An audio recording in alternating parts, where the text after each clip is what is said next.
அனைவருக்கும் வணக்கம். நேற்று ஜூன் 23ஆம் தேதி என்ன பங்கு சந்தையில் தகவல் சொல்லியிருக்காங்கிறத பார்த்தலாம். வழக்கமாக டிஸ்க்ளைமர் நம்ம சேனல் முழுக்க இன்ஃபர்மேஷன் ஷேரிங் சேனல். தமிழில் சொன்னால் தகவல் பரிமாற்றம் சொல்கிறது எல்லாமே தகவல், எந்த ஒரு ரெக்கமெண்டேஷன் கிடையாது. அதேமாதிரி சில தவறுகளாவது அதுக்கு data mistake, copy paste mistake, typing mistake, இந்த மாதிரி மிஸ்டேக் இருக்க வாய்ப்பு இருக்குது. ஸோ கண்டிப்பாக கிராஸ் வெரிஃபை பண்ணுங்கள். செபி அட்வைஸ் கேட்டுக்கோங்க.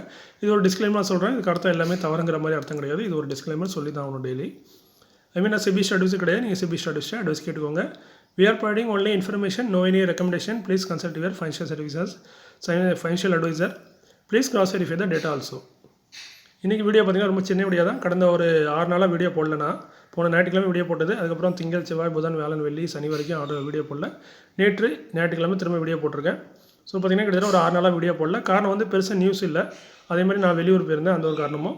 பெருசாக நியூஸ்னு பார்த்திங்கன்னா நம்ம சேனல் முக்கியமாக dividend, bonuses, split, right issue, buyback, right, இந்த மாதிரி ஆர்டர்ஸ், இந்த மாதிரி நியூஸ் தான் போட போகிறோம். மற்றபடி வேறு எந்த ஒரு ஸ்டாக்கை பற்றி ரெக்கமெண்ட் பண்ண போகிறதில்ல. ஸோ அதனால் இந்த 6 நாட்கள் நீங்கள் பார்த்தீங்கன்னா இது வந்து மாதம் முடியுது, குவார்ட்டர் முடியுது. ஸோ அதனால் பெருசாக நியூஸ் எதுவும் வராது.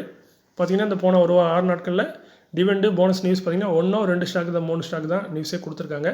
ஸோ அதை மட்டும் ஒரு வீடியோவாக போட்டிருந்தால் நல்லா இருக்காது. வெறும் ஒரு செய்தி, 2 செய்தி. இப்போ நண்பர்கள் நீங்கள் நிறைய பேர் முடிஞ்ச அளவுக்கு டெய்லி போடுங்கன்னு சொல்லி கேட்டுருக்கீங்க. ஸோ இன்றைக்கி நான் ட்ராவலிங்கில் இல்லை, வீட்டில் தான் இருக்கேன். அதனால் வீடியோ போடுறேன். திரும்ப இந்த அடுத்த மாதம் தான் நிறைய நியூஸ் இருக்கும். ஸோ அந்த இதில் நியூஸ் போடுறதுக்கு ட்ரை பண்ணுறேன். ஏன்னா முடிஞ்ச அளவுக்கு நான் வீடியோ போட தான் விரும்புவேன். இப்படி பெருசாக செய்தி இல்லைன்னு சொல்லிட்டு தான் வீடியோ போட மாட்டேன். ஸோ இன்றைக்கி சின்ன நியூஸ் தான், அதனால் நீங்கள் கேட்டதுக்காக போட்டிருக்கேன்.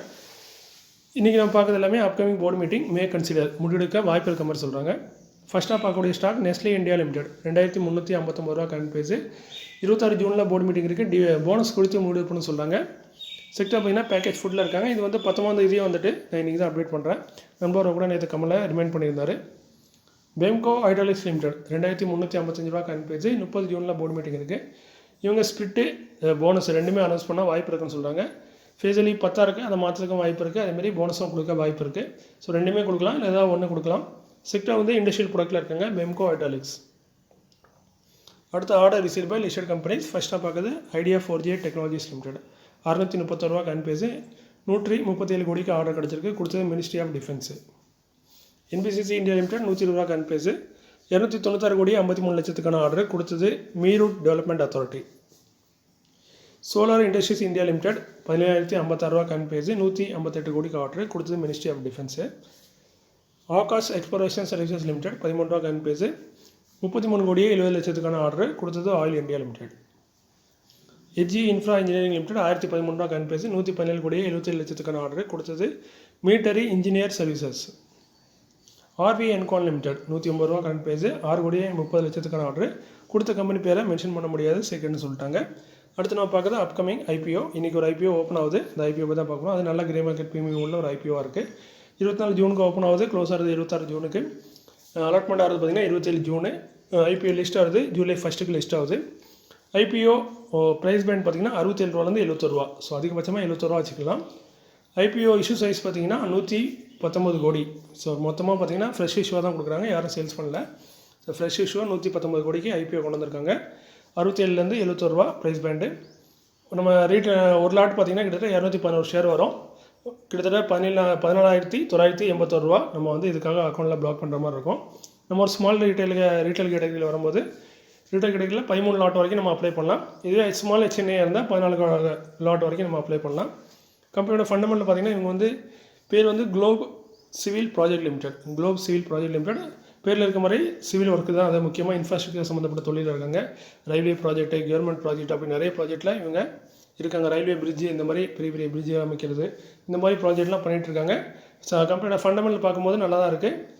அசெட் பார்த்திங்கன்னா இம்ப்ரூவ் ஆகிட்டே இருக்குது. 2022 2024 வரைக்கும் இருக்குது. இந்த 2025 இது இல்லை. டிசம்பர் 2024 வரைக்கும் கொடுத்துருக்காங்க. ஸோ அந்த வகையுமே பார்க்கும்போது கம்பெனியோட ஃபண்டமெண்டல் சூப்பராக தான் இருக்குது. ப்ராஃபிட்டில் நல்ல ஜம்ப் பார்க்கலாம். 2022 5 கோடி, 2023 4 கோடி, 2024 பார்த்திங்கன்னா 15 கோடி.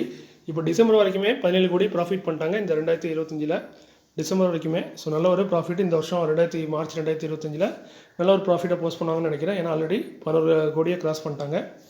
அதுமாதிரி நெட்ஒர்த்தும் இன்க்ரீஸ் ஆகிட்டே இருக்குது. கடனும் கூட சேர்ந்து இன்க்ரீஸ் ஆகிட்டு இருக்குது. கிரே மார்க்கெட் ப்ரீமியம் பார்த்திங்கன்னா நேற்றைய டேட், அதாவது 23 ஜூன் வரைக்கும் பார்த்திங்கன்னா 21% நமக்கு ப்ராஃபிட் கிடைக்கிற மாதிரி கிரே மார்க்கெட் ப்ரீமியம் சொல்லுது. ஸோ 71 ரூபாய்க்கு நம்மளுக்கு அலாட்மெண்ட் ஆனால் கூட லிஸ்ட்டு 15 ரூபா நம்மளுக்கு கெயின் கிடைக்கும்.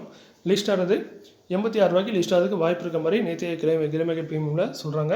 ஸோ அந்த வகையில் கிரே மார்க்கெட் ப்ரீமியம் பார்க்கும்போது நல்ல ஒரு கிரே மார்க்கெட் ப்ரீமியம் உள்ள ஒரு ஸ்டாக்காக இருக்குது. ரீசெண்டாக நிறைய ஐபிஓ வருது, பட் எல்லாமே எஸ்எம்இயாக தான் அதிகமாக இருக்குது. மெயின் போர்டு ஐபிஓ வந்து 1-2 தான் வருது. அதில் எல்லா ஸ்டாக்லேயுமே நல்ல ஒரு கிரே மார்க்கெட் ப்ரீமியம் இல்லை. இந்த ஸ்டாக்கோட இன்னும் 2-3 ஸ்டாக் கூட நாளைக்கு இன்றைக்கி ஓப்பன் ஆகுது. கல்பத்தருன்னு ஒரு கம்பெனி, ஆல்ரெடி இருக்கிற கம்பெனி, அந்த கம்பெனியோட இன்னொரு கம்பெனி தான் கல்பத்தரோ. அது இன்றைக்கி லிஸ்ட் ஆக போகுது. இன்றைக்கி ஐபிஓ ஓப்பன் ஆகுது.